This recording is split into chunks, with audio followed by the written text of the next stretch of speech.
roasted mash. First thing you'll need to do is get your utensils ready. You'll need a rolling pin, a set of tongs, a sharp knife, a masher, cling film, and most importantly, a spoon to taste test. Firstly, you'll need to cover your chopping boards with your cling film.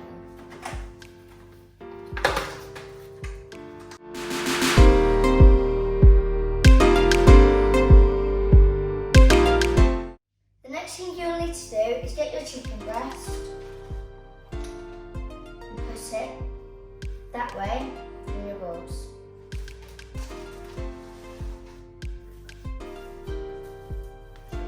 Remember, you need to keep on washing your hands because you are touching raw chicken.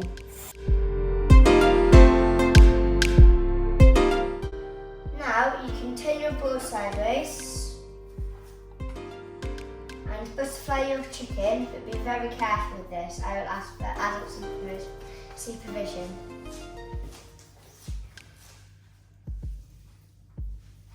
So what you're doing is you're cutting into the chicken in order to open it so you can butterfly the chicken breast.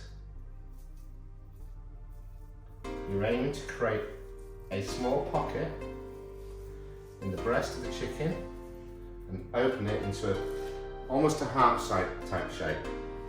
I'll hand you back to my assistant, sorry, the head chef.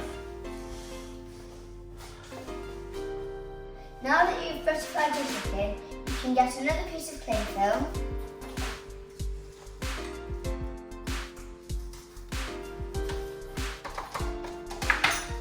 and put it over the top of the chicken.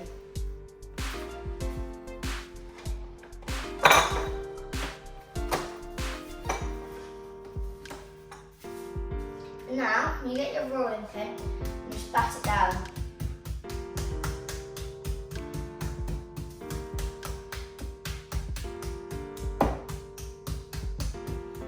Carry on batting your chicken breast so it's about twice the size, more or less.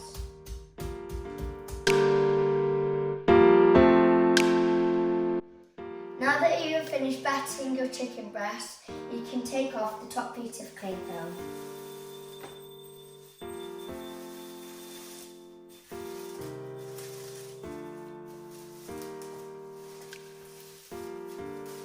And you can put it in the bin.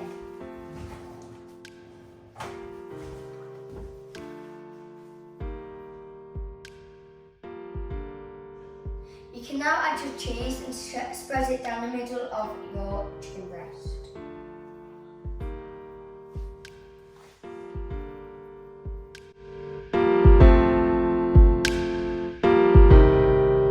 Now you can add your salt and pepper.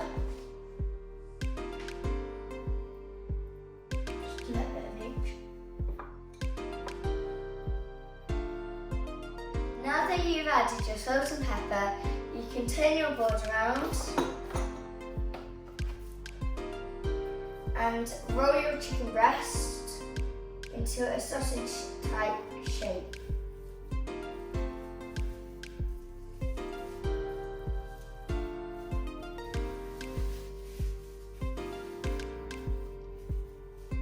Now that you've rolled your chicken, you need to remember that there's no cling film inside of the chicken, as you will be taking the cling film off of the chicken in a minute.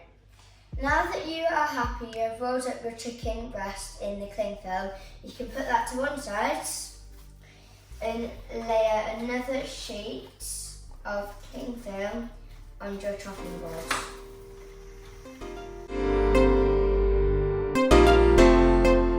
Once you've done that, you can put one sheet of pan ham angled on the cling film.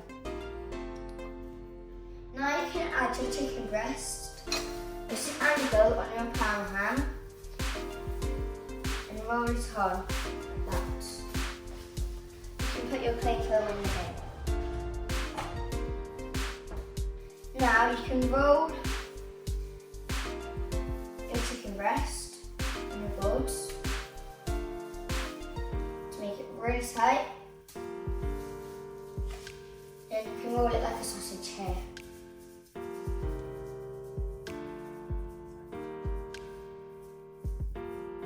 This is to make your sausage airtight.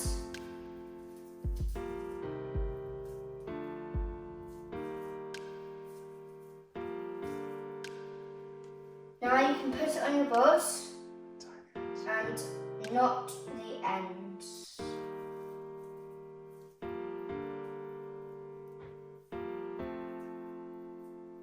You may want an adult to help you knot this just to get it really tight.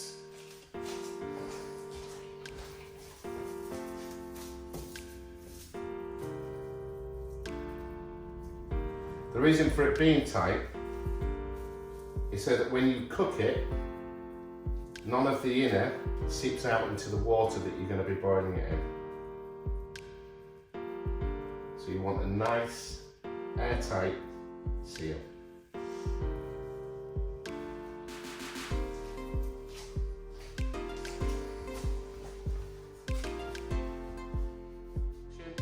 Now you can put it on a plate like the one I made earlier to rest before they go in the fridge.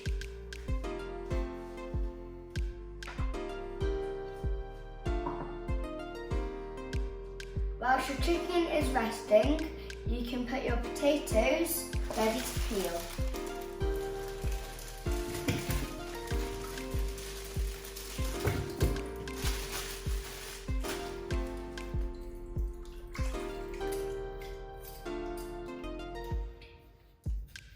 You might want to ask for adult supervision with this.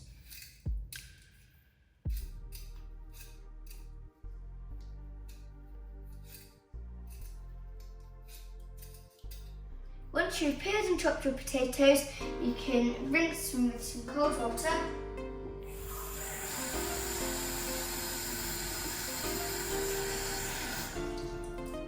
And add them to your pan.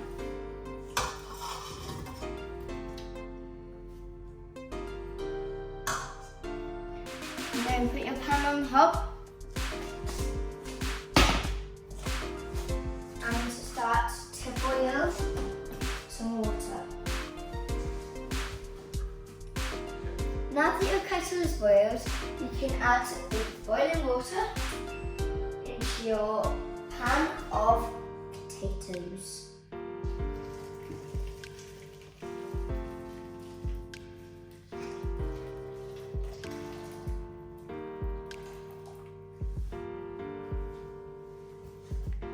Once you've done that, you can put your potatoes onto a high temperature. Now you can refill your kettle .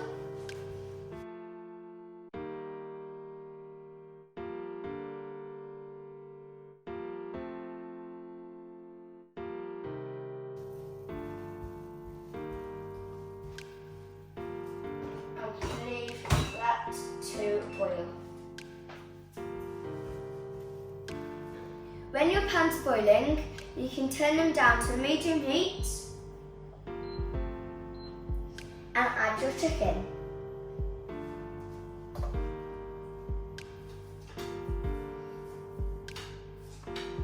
You need to remember to place your chicken in carefully and make sure they're not on top of each other.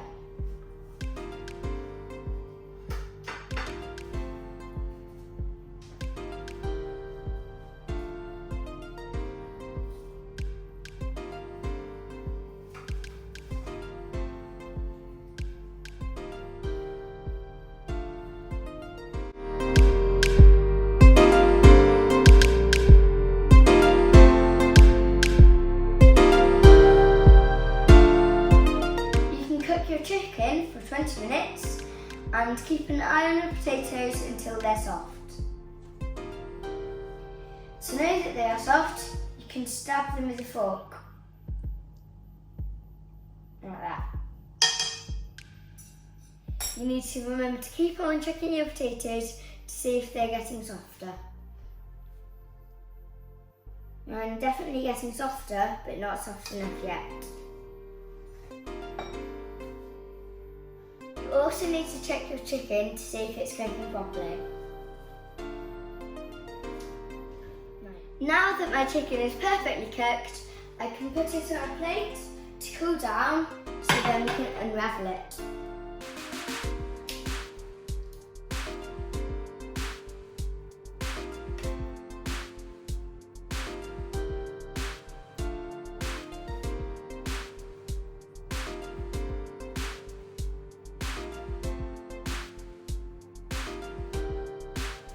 You can now take your chicken off your plates and put it on a paper towel.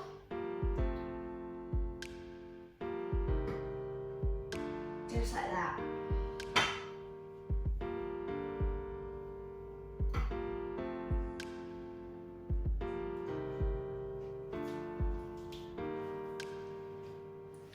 You also need to see if your potatoes are ready.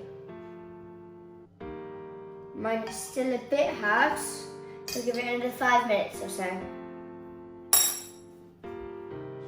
When your potatoes are ready, you can ask an adult to help you drain them. Once they are drained, you can add them back to the pan.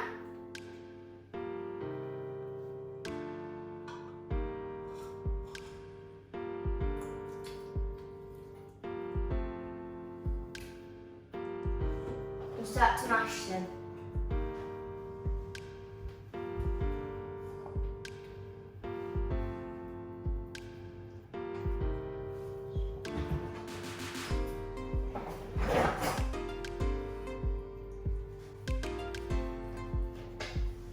You need to mash them until they are soft, and then you can add a bit of milk.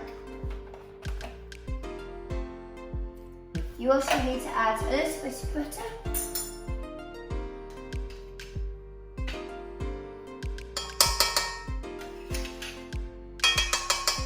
To get it really nice and soft.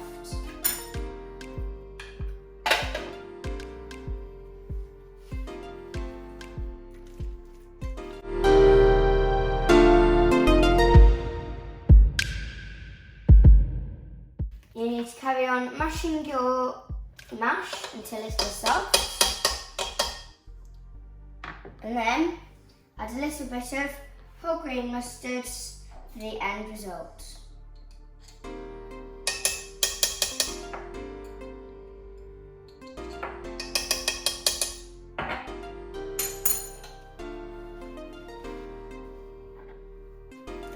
And then mash that in.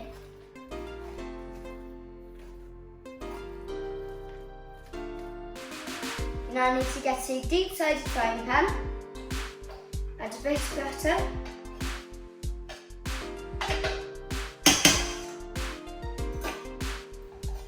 and turn it onto a medium heat until the butter is melted. Now your butter is melting, you need to go to your chicken and take the cling film off it. You might want to use scissors, just like that, and then you can put them to one side. Now my butter is melted, you can add your chicken.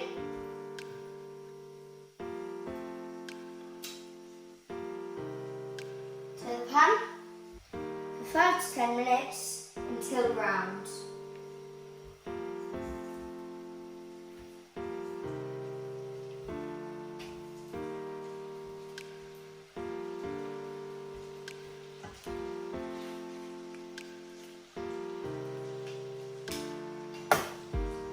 You need to remember to keep on turning it so it is brown on all sides.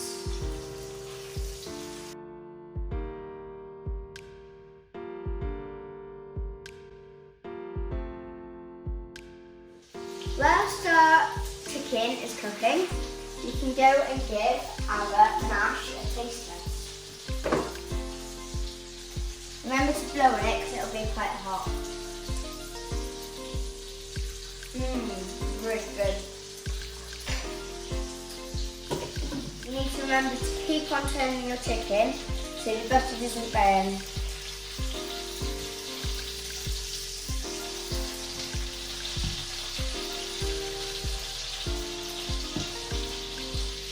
You need to be really delicate with them at this point because they are loosening up. So you don't want them to like just break.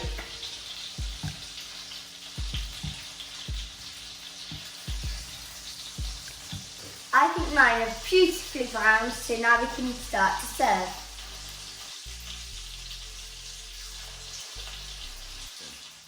I was just Ballotine of chicken with mustard mash.